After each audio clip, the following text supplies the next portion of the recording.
Passport জটিলতায় অবৈধ হচ্ছেন 1.5 লাখ প্রবাসী। বাংলাদেশি কর্মীদের বড় 3টি শ্রমবাজারে তৈরি হয়েছে পাসপোর্ট জটিলতা। 6 মাস অপেক্ষা করেও এই জটিলতা থেকে সমাধান মিলছে না মালয়েশিয়া, সৌদি আরব ও কাতারের বাংলাদেশি প্রবাসীদের। খবরে প্রকাশ, প্রবাসীরা বলছেন বেশিরভাগ ভিসার মেয়াদ শেষ পর্যায়ে। সময়মতো ভিসা নবায়ন করতে না পারলে গ্রেপ্তার ও জরিমানা হবার আশঙ্কা রয়েছে। পাসপোর্ট না পেলে তাদের লোটা কম্বল গুটিয়ে দেশে ফিরে যেতে হবে। শুধু মালয়েশিয়া নয়, বাংলাদেশি কর্মীদের সবচেয়ে বড় শ্রমবাজার সৌদি আরবেও একই পরিস্থিতি। সেখানকার দূতাবাসের কর্মকর্তারা বলছেন 1 লাখের বেশি কর্মীর পাসপোর্ট আবেদন জমা পড়েছে। এর মধ্যে 85,000-এর বেশি কর্মীর পাসপোর্ট ছাপার অপেক্ষায় আটকে আছে।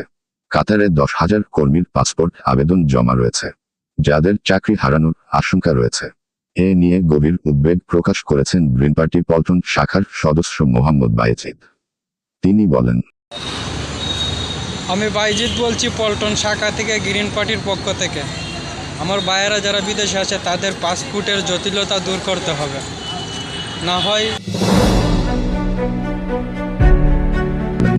গ্রিন পার্টি সারা দেশে তৃণমূল নেতাদের উজ্জীবিত করতে তাদের মতামত ও পরামর্শ নিয়ে এগিয়ে যাচ্ছে। সমসাময়িক বিষয়ের উপর আপনিও আপনার মতামত পাঠাতে পারেন।